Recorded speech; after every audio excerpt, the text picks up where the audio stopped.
Well another day, another spin track, another top order collapse. एक बार फिर से ऐसा लग रहा है रिपीट टेलीकास्ट चल रहा है पिछले दो मैचेस का, और हर बार की तरह वही हमारा टॉप ऑर्डर वहीं आकर के वहीं कोलैप्स हो जाता है। और रोहित शर्मा, मतलब जब वो बल्लेबाजी कर रहे होते हैं तो ऐसा लगता है कि यार न्यूजीलैंड में मैच चल रहा है या ऑस्ट्रेलिया में चल रहा है या हो सकता है साउथ अफ्रीका में चल रहा है। पिच और बॉल कुछ अलग बिहेव कर रही है। इस पिच पर रोहित शर्मा ने काफी मैचेस खेले हैं, लेकिन एक बार फिर से यहां परेशान होते हुए दिखे, और रोहित शर्मा की फॉर्म काफी ज्यादा कंसर्निंग है। लेकिन जब हम रोहित शर्मा की तरफ बात करने बढ़ते हैं, हम देखते हैं विराट कोहली के साथ भी कुछ ऐसा ही हो रहा है। मतलब एक पूरे दिन का जो गेम था वो 10 मिनट में खत्म हो गया। दिन सही चल रहा था, ठीक है, एक विकेट गिरी थी। रोहित शर्मा जब आउट होते हैं सब कहते हैं कि यार रोहित फॉर्म में नहीं है, चलो ठीक है रोहित फॉर्म में नहीं है। बट जब आप आगे बढ़ते हो आपको लगता है जायसवाल गिल अच्छा कर रहे हैं, सही जा रहे हैं, धीरे धीरे बढ़ रहे हैं। बट जायसवाल की एक छोटी सी गलती और उसके बाद इंडिया का कोलैप्स। जायसवाल के बाद सिराज को भेजा जाता है कि भाई आप नाइट वॉचमैन बन के जाओ, दिन का खेल खत्म होने वाला है, थोड़ा सा है, बस खड़े होकर खेल लेना। सिराज बहुत अच्छे से विव रिचर्ड की तरह आकर के बिल्कुल बॉल प्लेस करने की कोशिश करते हैं, क्योंकि स्पिन ट्रैक है, हल्की सी बॉल मूव होती है, पैर पर लगती है, प्लम आउट हो जाते हैं। लेकिन वहां पर कुछ देकर तो नहीं गए इंडिया को, लेकिन फिलहाल एक डीआरएस लेकर चले गए।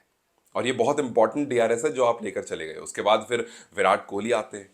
विराट कोहली के साथ मानो हर वो चीज हो रही है जो हमने कभी नहीं देखी। विराट कोहली अपनी कॉल पर रन आउट हो रहे हैं। विराट कोहली वो जो रनिंग बिटवीन द विकेट्स में बेस्ट हैं, वो अपनी कॉल पर रन आउट हो रहे हैं। विराट कोहली फुल टॉस खेलने में बहुत ज्यादा सक्षम नहीं है। विराट कोहली अचानक से ऐसा लग रहा है, जैसे आपको याद होगा कुछ टाइम पहले विराट ने एक डीआरएस नहीं लिया था, जो बहुत ज्यादा लोग कहते हैं कि यार इतना ब्रेन फेड कैसे हो सकता है, उनके बैट का एज लगा था, बॉल पैड पर लगी थी। बट पिछले कुछ दिनों में कुछ ऐसा हो रहा है जो विराट के साथ पहले कभी नहीं हुआ। मानो हर तरह से वो अनफॉर्चुनेट हो रहे हैं। अब ये कब तक जाएगा, ये पूरा साल ऐसे ही निकल गया। विराट का टेस्ट एवरेज जो है वो 18-19 के आसपास रह गया। विराट का ओडीआई एवरेज ऐसे ही रह गया। विराट का ओवरऑल एवरेज जो है वो 21-22 के आसपास रह गया 2024 में। 18-19 नहीं भी तो 25 के आसपास टेस्ट का एवरेज रहा होगा, इससे ज्यादा नहीं। लेकिन ये बहुत ज्यादा कंसर्निंग है, बिकॉज ये व्हाइट वॉश की तरफ हम जा रहे हैं। हालांकि 150 रन है, लेकिन इस पिच पर अगर पहले दिन बॉल इतना स्पिन हो रही है तो आप समझ लो कि 150 रन अगले दिन आकर के मारना कितना मुश्किल है। और अगर न्यूजीलैंड का एक भी बल्लेबाज, क्योंकि न्यूजीलैंड वाले हमसे ज्यादा बेहतर स्पिन खेल रहे हैं, रचिन रविंद्रा हो, डेविन कॉनवे हो, कोई भी आकर के अगर अगले दिन रन कर देता है तो फिर वही रिपीट टेलीकास्ट हो जाएगा जो पहले मैच में हुआ था।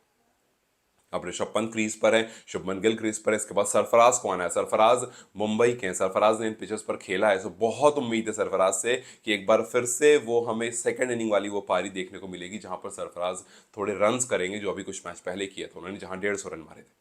बिकॉज अब यही उम्मीदें हमारी बची हैं। हालांकि हमारा बैटिंग डेप्थ अच्छा है, लेकिन हमने पिछले दो मैचेस में भी वही बैटिंग डेप्थ रखा था और कुछ खास हमें नहीं मिल रहा है।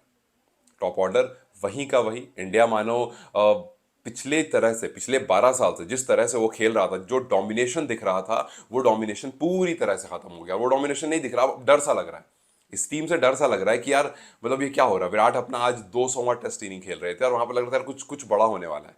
बड़ी इनिंग है, विराट अक्सर बड़े मौके पर परफॉर्म करते हैं, लेकिन एक गलत अपनी कॉल और उस पर रन आउट। और विराट खुद कह रहे हैं, पिछले मैच में आपने देखा होगा कैसे दिन के आखिर बॉल पर, आखिरी बॉल पर आउट हो जाते हैं। आपने वो भी देखा होगा जब सैंटनर की बॉल पर सैंटनर ने कहा कि मुझे भरोसा नहीं था कि विराट उस शॉट को खेल देंगे या फिर विराट उस शॉट पर आउट हो जाएंगे।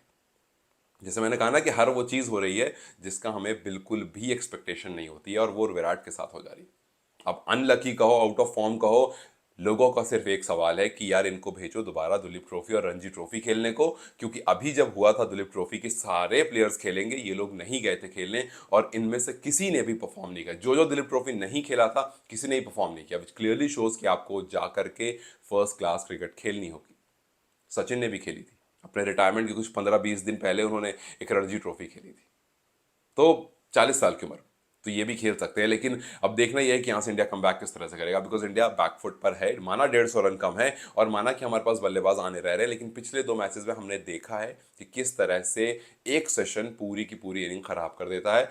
और पिछले दो मैच के बाद कॉन्फिडेंट नहीं दिख रही है टीम। गंभीर बड़ी बड़ी बातें जरूर कर देंगे आकर के, लेकिन वो टीम के ऊपर नहीं दिख रहा है। खैर चलिए देखते हैं कि क्या हम मैट हेनरी को शुरुआत के सेशन में झेल पाएंगे, क्या उसके बाद हम उरूक को शुरुआत के सेशन में झेल पाएंगे। उसके बाद एजाज पटेल हैं, बहुत सारे मतलब जाहिर सी बात है गेंदबाजों की कमी नहीं है। जब स्पिन ट्रैक हो रहा था स्पिनर्स तो खैर सारे ही।